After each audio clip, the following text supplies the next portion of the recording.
And hi, if you're just coming on here, feel free to let me know how long you've been doing photography or how long you've been interested in photography and what your favorite types of photography are and where you're from.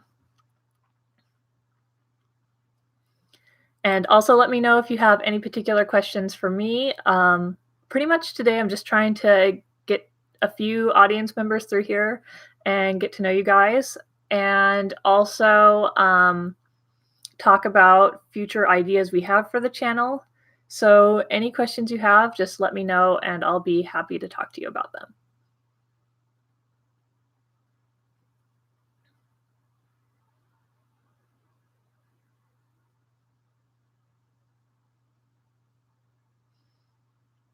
We just currently did a photo shoot for another video we were doing, but we used a lot of colored lights in it, colored LEDs to kind of create strange light casting on the model's face.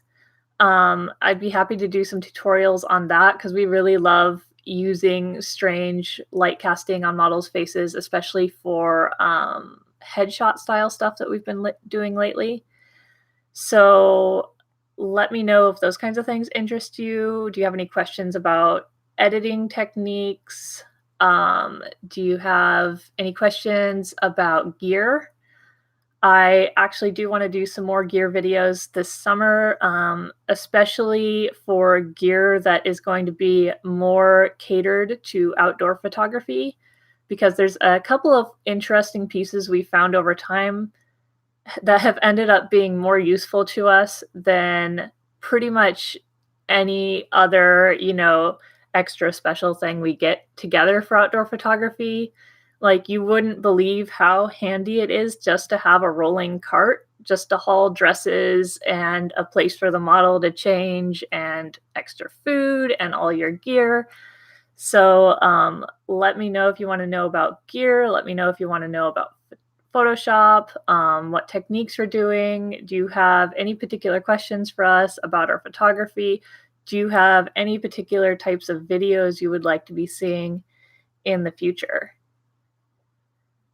And do please feel free to let me know who you are in the comment section. I really do want to get to know a lot of you and see what you're up to and what you're interested in.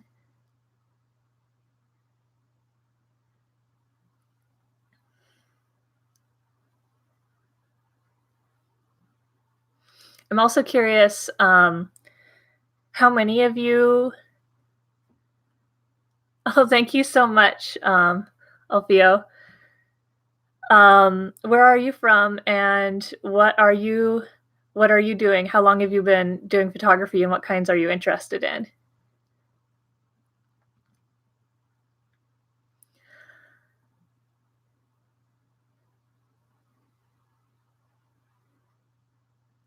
Also, I'm curious to know if any of you have been doing. Oh wow, that's awesome! Really been doing the photography for a long time. You've actually been doing it longer than us, so that's amazing. We started about 13 years ago.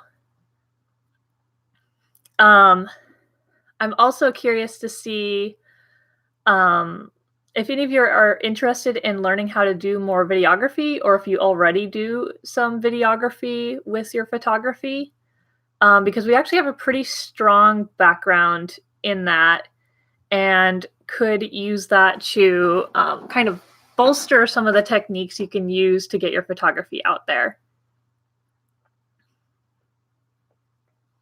One thing we've been playing around with lately is what are they called? Cinemagraphs. Have any of you done cinemagraphs before?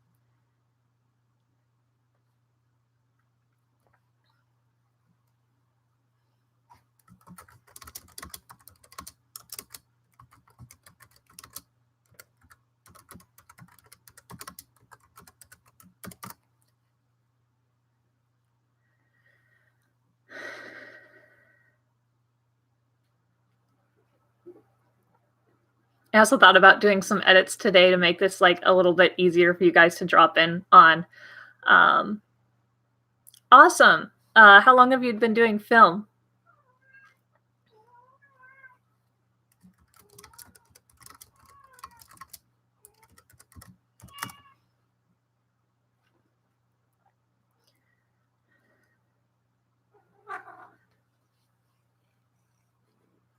This is Mr. Sitka.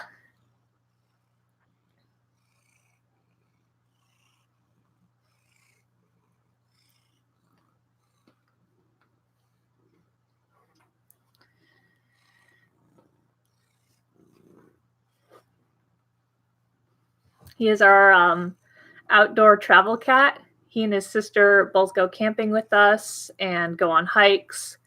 And we've taken some pretty fun pictures of them in the past too, though animal photography is a little bit newer to us. And we're thinking it would be pretty fun once we have them a little better trained, because they're just about a year old right now, to take them out and do photos with them in the outdoors when we go camping.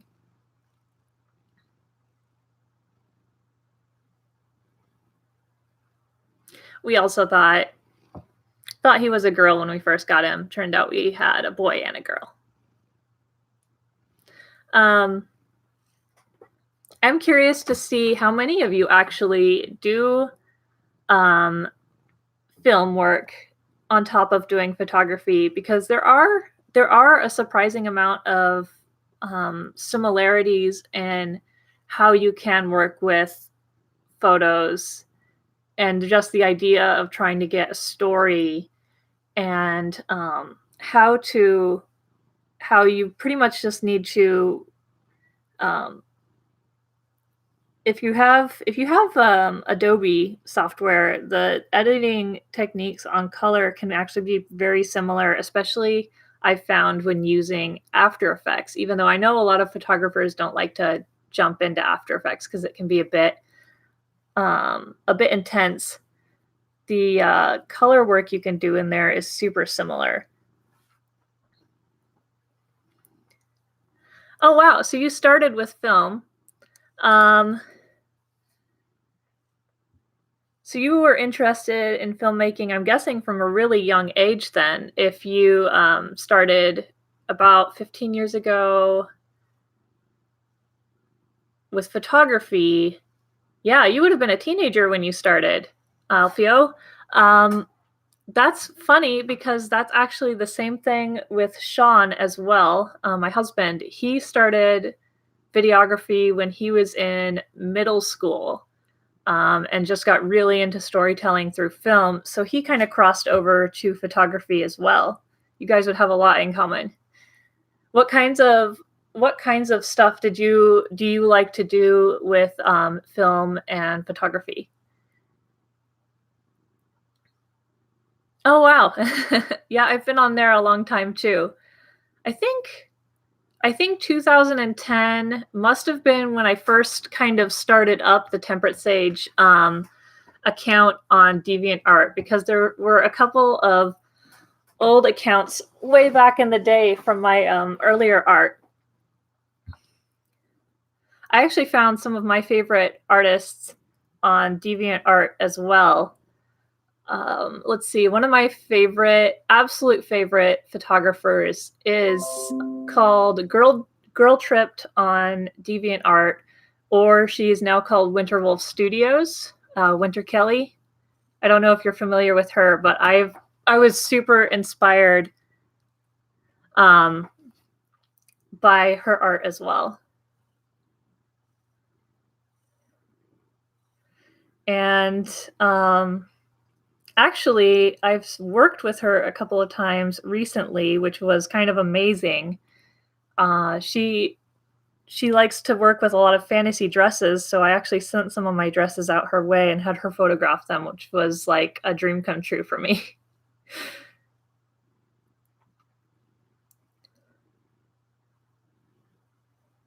Yeah, she's pretty cool. So you've done short films, TV ads. What's your favorite style of short film? Do you do drama, comedy, mixture of both? I know a lot of people are into the horror genre as well.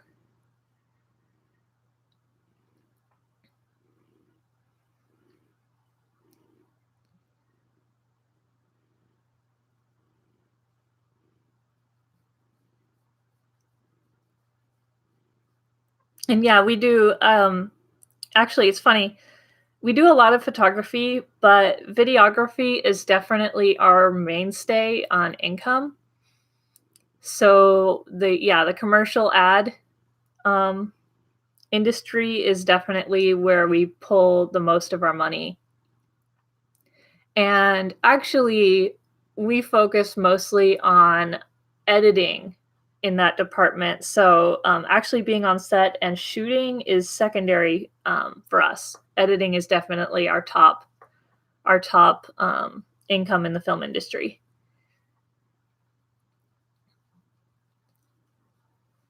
So you do 2D and 3D animations as well.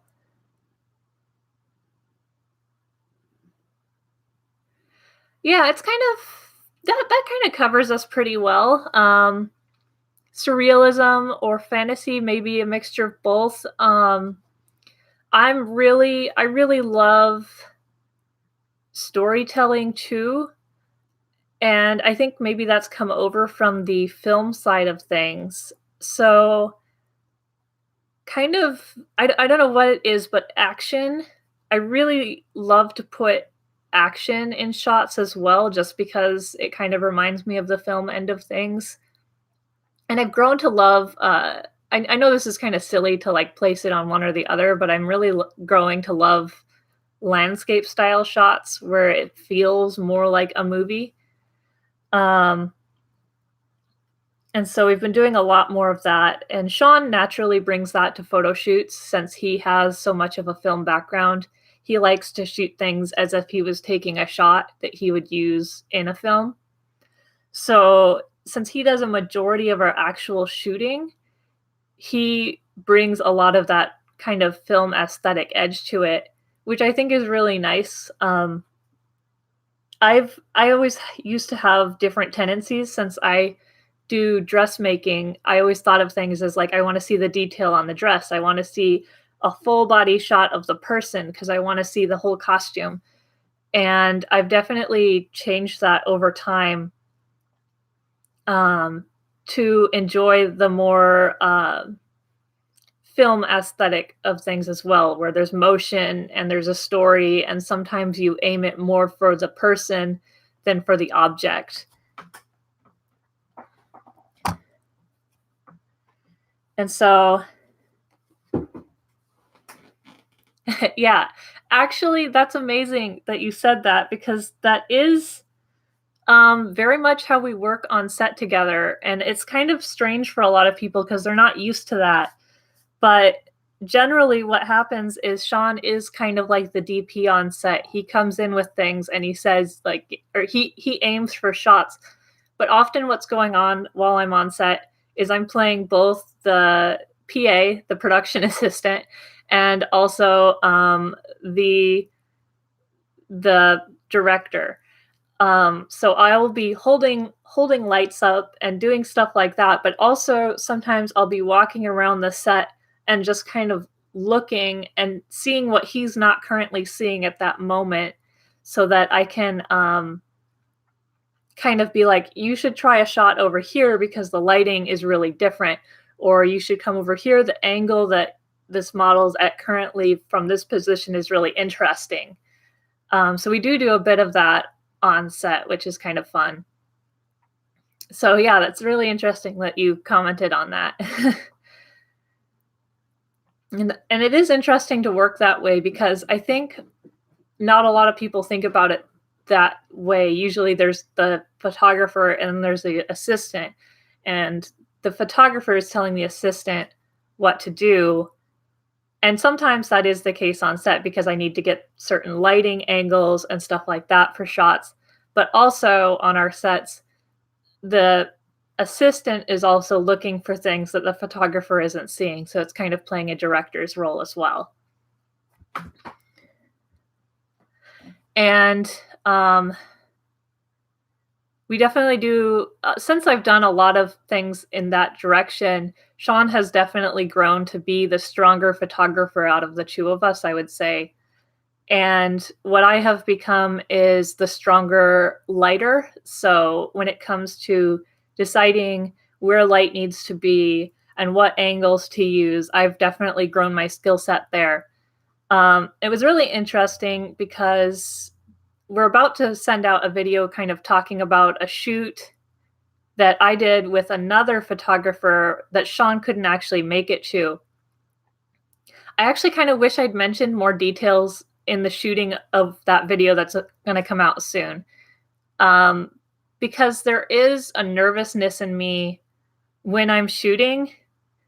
Because I'm not the main photographer on most of our sets, I don't feel quite as skilled behind the camera as Sean naturally does. And because of that, when I was on set on my own and working with another photographer, I was just like, okay, get it together, Harmony. You've got to, get your flash set up, get this stuff set up, look for the proper angle, think like Sean, like get some of those closer up shots. And it did end up working out because I was trying my best to think like Sean, like how would Sean shoot this? Like what angle would he be coming from? But it definitely put me in a position where I was like, yeah, this is not my normal place. Like usually we're working together and I'm playing a role of looking for things and Sean's playing a role of actually doing the shooting, and he knows how to capture those things a little better. So thanks for bringing that up. That actually really kind of pulls into something that I have to think about a lot with set. Do any of you actually work with other people on set? Do you generally have an assistant? How are the roles on your sets? Like, how does that kind of stuff work for you?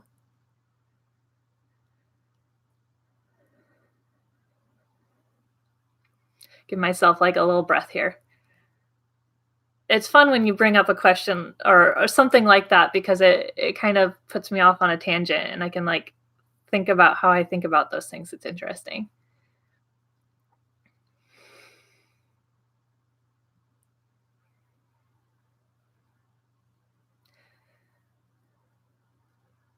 Oh, of course. Yeah.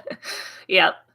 Whenever it's actual film, it's like it totally changes the dynamic of how many people you really need. I'm actually curious, where where do you work?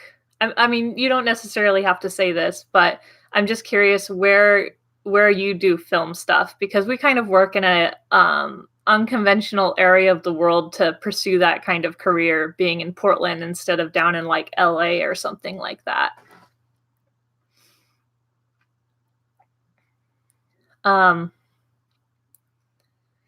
yeah, there's definitely interesting things. One of the things I talk about on the video with my photographer friend coming up is working with and around other photographers, and just kind of generally how we deal with not feeling jealous of each other or competitive, because that can be kind of a hard thing, I know, for some creatives out there, is when you're working in an environment where you're currently around other people who are also working in the same career path as you. Sometimes people have a hard time letting go of kind of those anxieties you have of having to be compared to someone else, or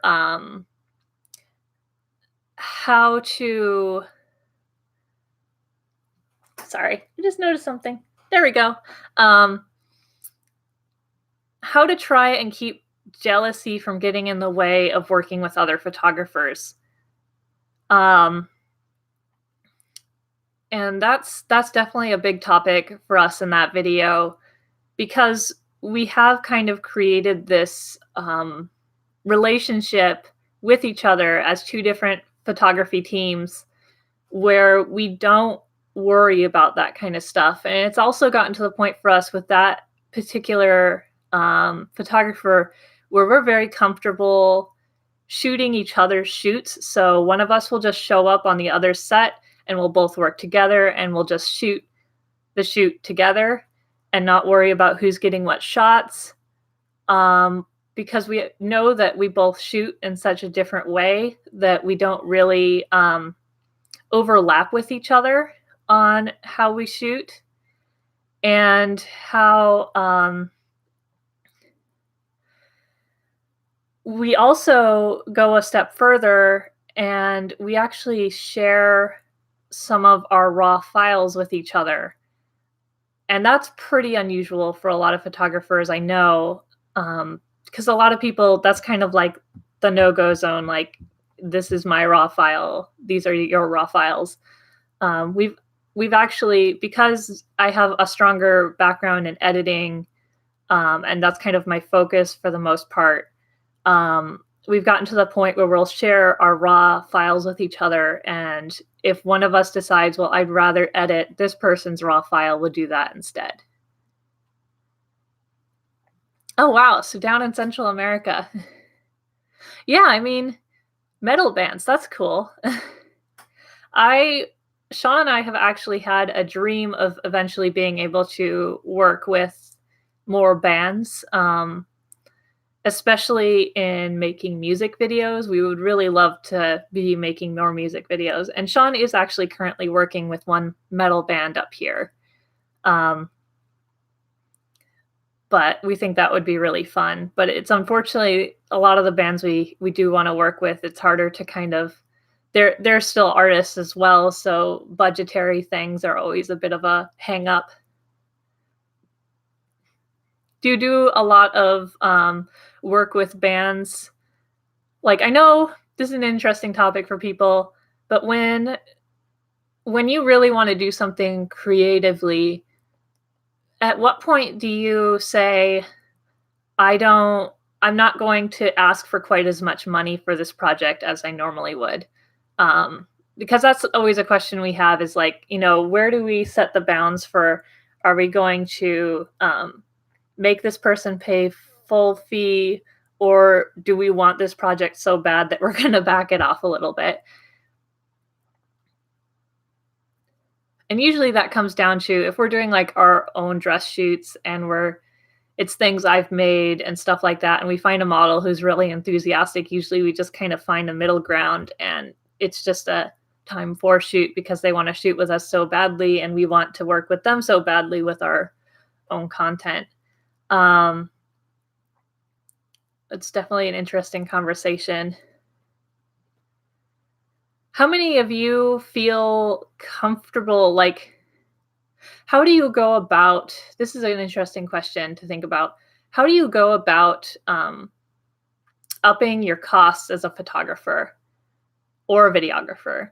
How do you decide, I'm going to ask for more money now and I'm going to feel comfortable with it?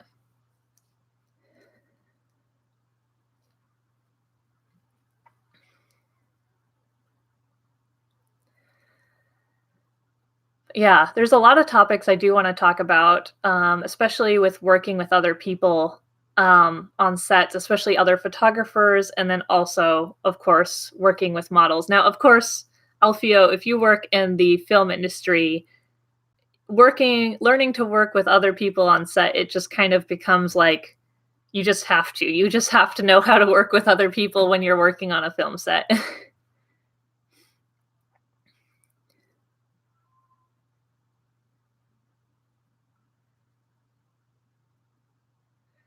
Yeah, we totally understand that one, working flexibly on sets. Because since we work with a lot of actors in our town as well.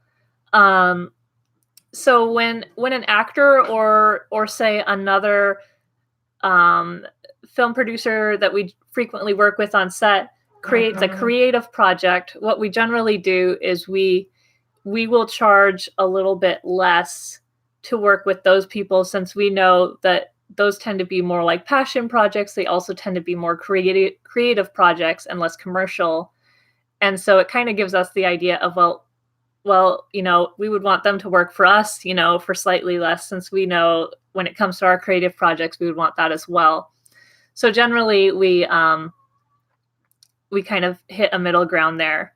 And then obviously commercial projects for companies and products and very controlled by the advertisement. Hi, Sikapa. If it's very controlled by the company, then generally we ask for more money since we're not going to have quite as much creative say in a project.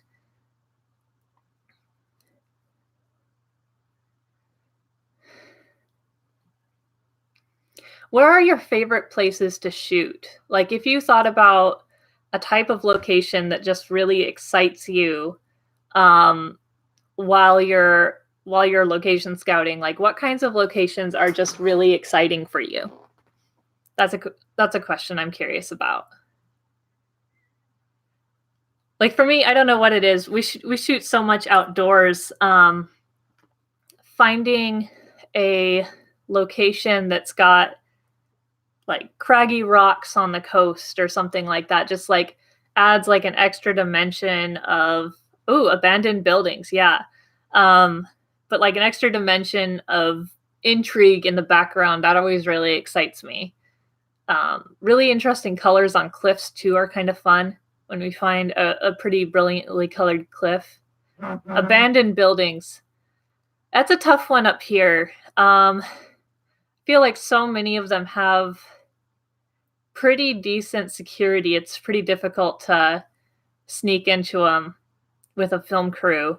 But I do have a few friends who have done it and gotten away with it. Do you have that problem down there?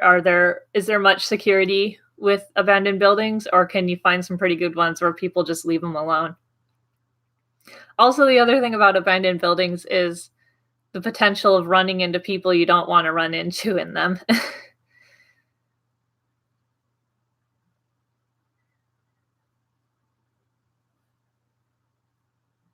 Oh, absolutely.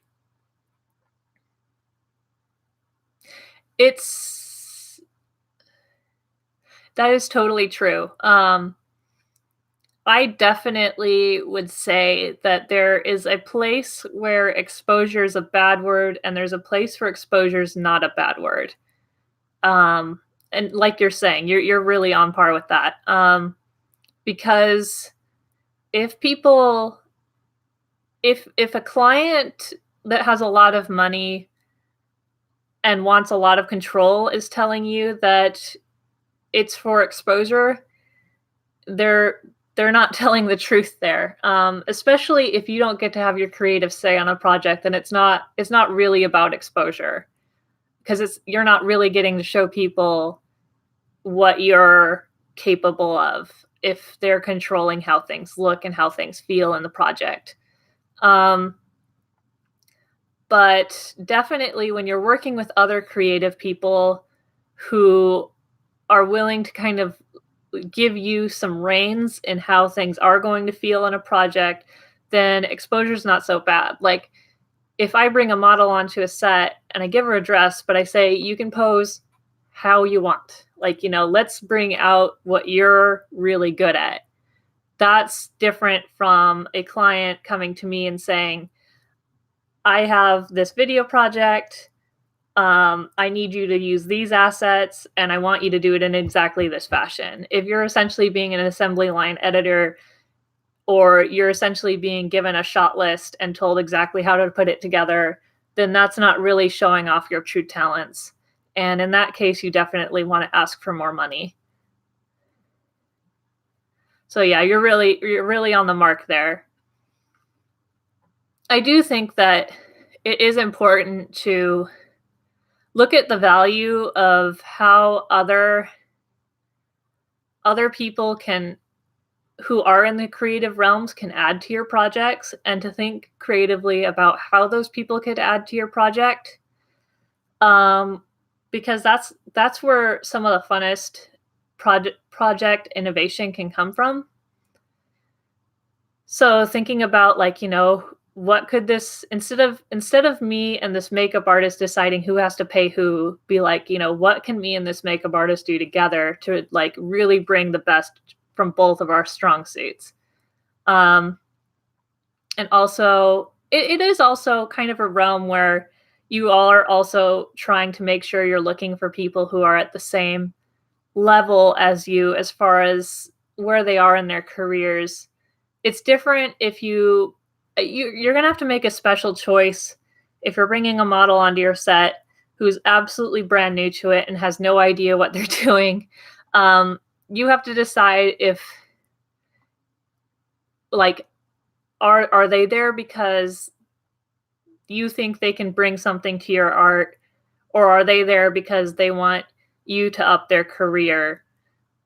And also, if they are there because they want you to up their career, do you see something in them that you think they will bring to your art? I don't know if that meshes well, but it's definitely something we have to think about when we're doing that kind of stuff. Also, if you are working with somebody, what are you bringing to the projects together? Is there equality in who's bringing what to the project, and how much creative control each person in that project has?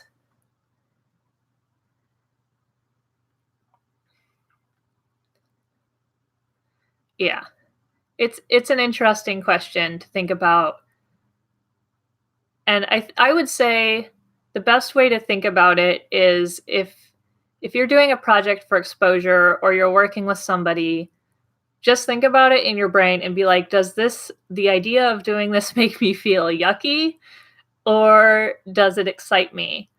And if you feel yucky going into a project, it's not a good project. You're not going to have fun on set. You're probably going to be disappointed. And if the other person feels yucky, then it's going to be the same thing. You want to work with people who are just as excited to work with you as you are to work with them. And if there's inequality there, you're not going to have a good project. And that's something I've had to learn with a lot of trial and error and mistakes over time.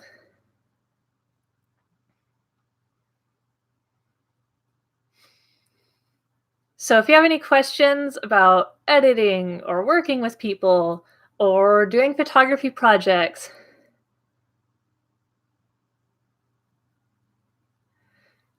yes, for sure. You want to have a clear vision, and you want to make sure that they feel good about working on what they're working on. And I've definitely made that mistake. And I've definitely had people make that mistake with me, where they think I'm going to be a perfect fit for something. And they're like, oh no, you're going to be perfect. And I'll be like, I don't know. I don't know. And they're like, no, you're going to be perfect. And then it wasn't a good fit. I didn't feel good about it. And in the end, it didn't really work out that well. And that kind of sucks. It really sucks when that happens. And you feel bad about what ended up happening in the end because you didn't end up being a good fit, and you felt kind of like a shoe that was forced on the foot, you know?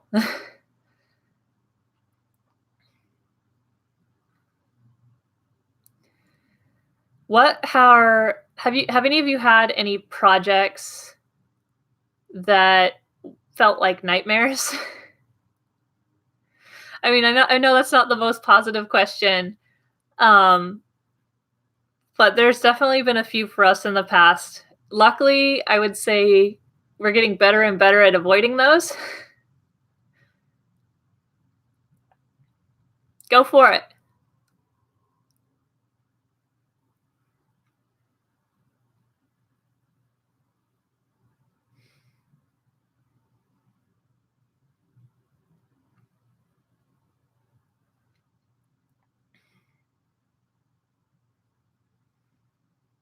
Also, I don't know if many of you know this because I don't talk about this very much, but I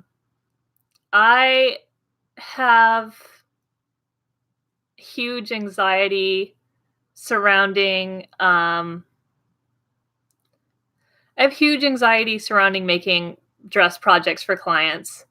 I don't actually know if I've talked about that in the past, but pretty much every time I work on a dress project for somebody and it's a client, it's crushing. Like the idea that anything could go wrong, um, that anything like that things might not fit in the end, even though I'll measure and measure and measure.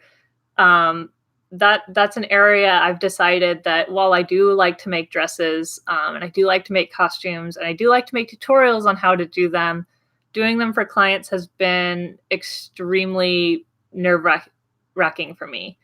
And I do still occasionally do it, but it makes me extremely nervous to do them.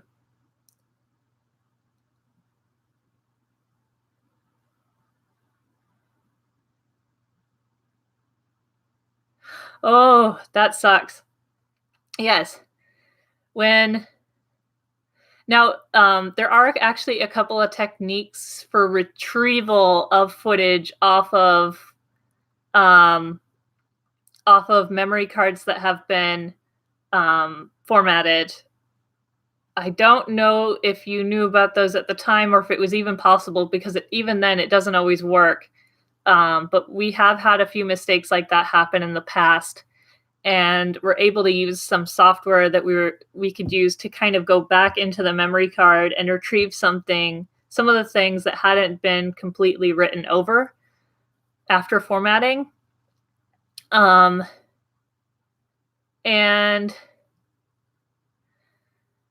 that is a way you can do it, is using these softwares. I'll have to have Sean talk about that one at some point. He's got that down a little bit better than I do, because he's usually the one who has to end up dealing with those. But yeah, it really, really sucks. One time, Sean and I thought we lost a memory card at a wedding shoot.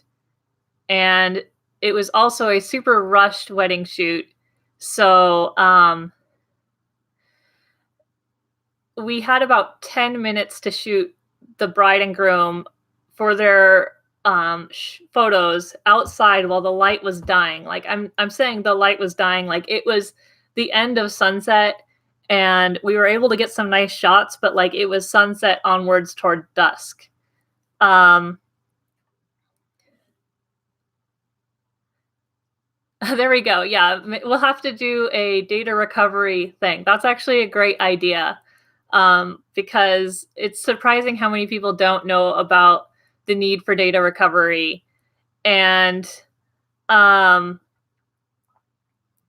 it's so handy to know that it's possible to do it without spending a fortune having somebody get into the files for you. And of course, it doesn't always work. So if you ever lose your footage, and you think you've accidentally formatted over your footage with your card, don't use the card. Immediately try and find a solution for getting it off the card, because it's your only chance. And if you are able to get it back, hopefully you're able to get it all back. There's been cases where we've been only able to get about a third of the data back. So yeah. Yeah, so recovery programs for getting data off of cards that have been formatted or accidentally written over with other footage or photos sometimes can be recovered. So yeah, that would actually be a great tutorial. I'm going to have Sean pull that one together. Yes, that sucks. That really, that's what always ends up happening accidentally, is you don't think about it and then you start recording over, or you think it's hopeless and then you start recording again and then you go, oh my God, actually, wait, there might be a way to solve this. So if you can just make sure that you set that card aside and try and figure it out, you have a better chance of recovery if you don't accidentally start writing over. Granted, that doesn't always happen. There's been cases where we think we've downloaded something and then we go out and start shooting again, and then we go, oh my God, I don't think we actually put that on our computer. Now we have to go find it.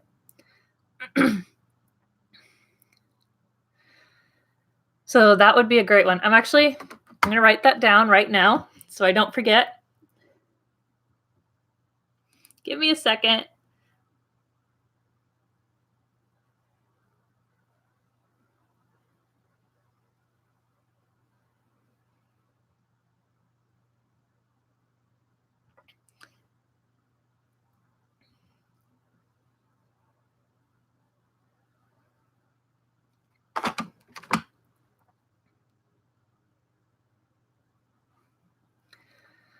So again, if anyone has any questions about working with people on set, about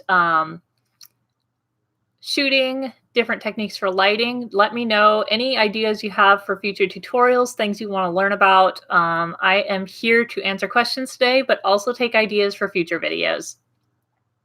Let me think about a couple of topics, because I think I started talking about a couple of things at the beginning of this live stream that I haven't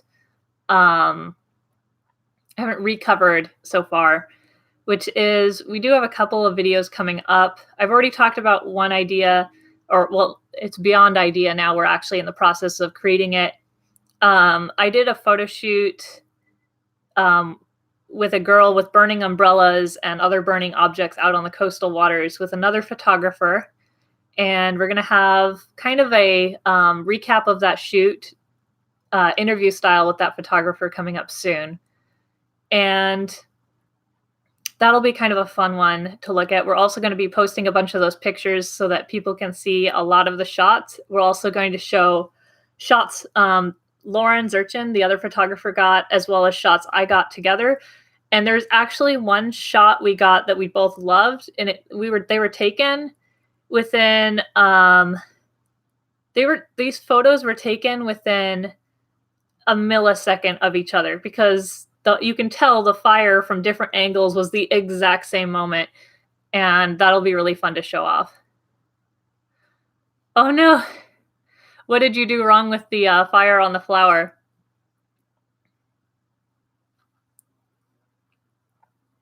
So one idea I also want to play with is, I'm not sure how I'm going to do it yet, because I'm going to have to play with the accelerants and stuff like that, but I would like to be able to light a sword on fire for photography.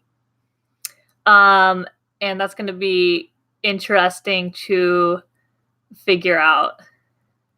I have some stuff I've used before. I'm just not sure if it's going to work quite yet. I would definitely say, though, if you are planning to play with fire in photography, make sure that you have water on hand. Make sure that the area you're doing it in is not extremely dry, obviously. Don't do it in a grassy field. It's just a bad idea. I've almost lit a grassy field on fire. That was a totally different story, though. Had nothing to do with photography. And make sure that you know and understand each of the accelerants you're using, because they can behave differently, especially if they are combined together.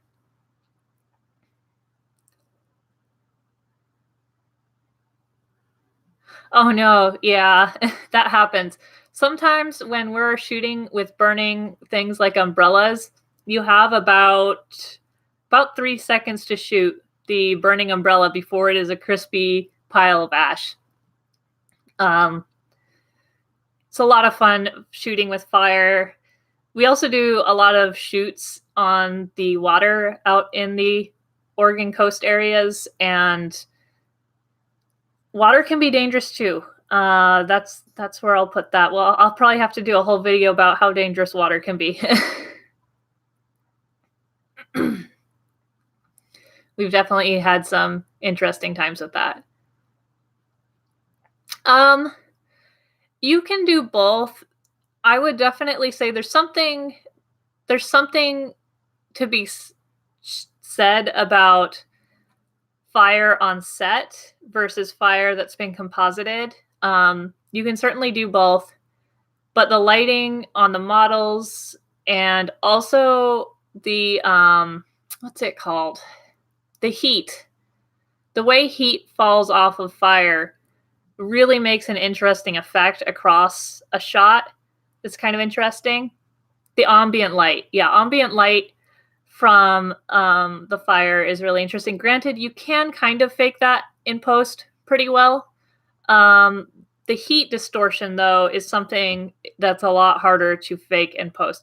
Granted, I shouldn't be saying that it's impossible. Nothing's impossible in post. And I've certainly created fake pools of water and stuff like that. So if I can create fake pools of water, I can certainly try and fake fire. In fact, maybe I should do a video on that and do my best trying to fake fire.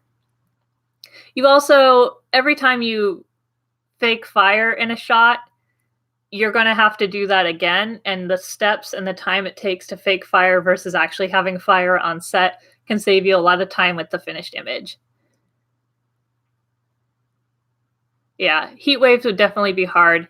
It's not impossible, though. Definitely not impossible. And there's definitely some interesting texture stuff you can use to do that in post, as well as filters. But I would say the main thing is that you're going to save yourself a lot of time if you can do things on set without needing to do as much post work. Post work definitely takes the most time. Some of the edits I do take, and I know for some people this is kind of the low end, but like some edits take 3 to 5 hours to complete, especially when there's a lot of fakery and compositing in the image. But it's definitely not impossible. And water is definitely something I try and just get natural in post, or natural on set as well. One thing I'd like to try and figure out is how to make some sort of object for shooting water on set without actually having to have a source of water available. So we can go to more remote locations for shooting rain. One of the coolest photo shoots I did actually with Lauren Zurchin, the photographer I'm going to be doing the shoot with in, or sorry, not that we already did a shoot with about fire. She came up and we did a shoot out in the mountains, and we had a huge, huge thunderstorm come through. And it was just like perfectly positioned in the hills with us that we were getting like extreme backlighting on the water. And because of that, like every like drop of rain is just super visible. I'm going to have to show some of those shots off as well soon.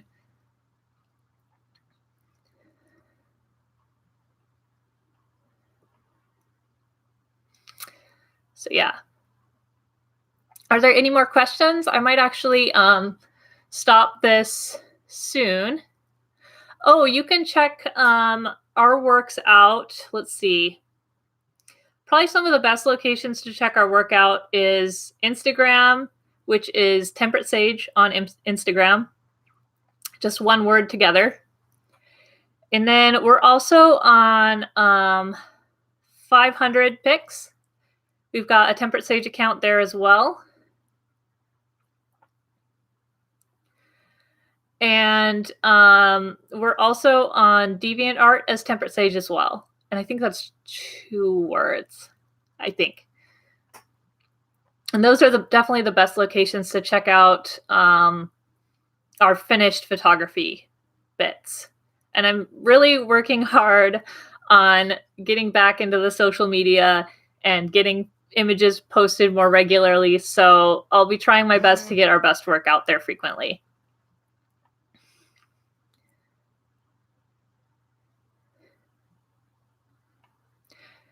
And Charlie Duncan, where are you from? And what's your favorite style of photography? And how long have you been doing it?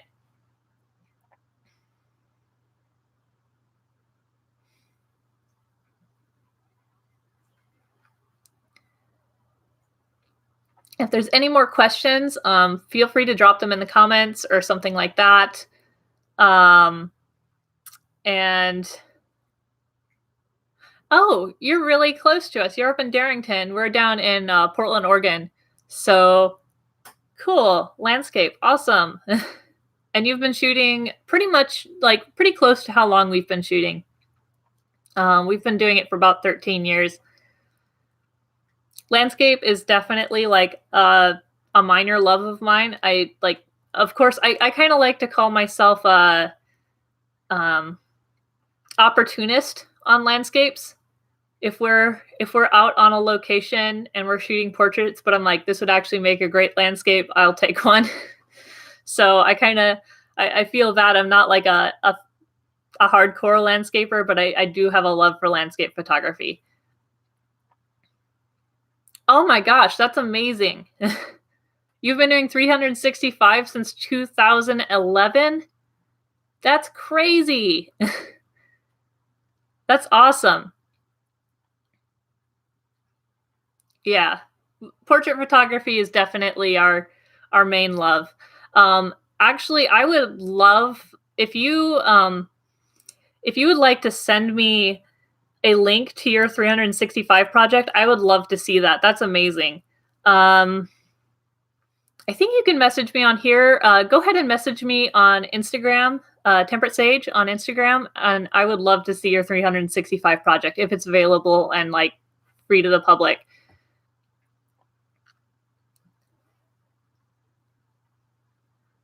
And yeah, any extra questions, feel free to drop us lines at Temperate Sage on Instagram. Feel free to drop us lines here in the comment sections, and we'll be happy to look at your questions, talk with you. We are huge problem solvers when it comes to photography issues, especially with software and stuff like that. So if you're having software issues, especially with Adobe products, we love to try and figure out what's going on and how to make it better. Because even if it's not currently affecting us, the idea that we can use that to help someone else later on is appealing to us. It's been awesome talking with all of you. Please do drop me lines here in the comment sections. Drop us lines on Temperate Sage, on Instagram at Temperate Sage, and anywhere else you feel free to. I would be happy to answer your questions. Honestly, just chat with you guys. I love talking with other photographers. I love problem solving. I love talking about techniques. And I am probably going to drop off now, but I'll be happy to do these again in the future. I think this is really fun.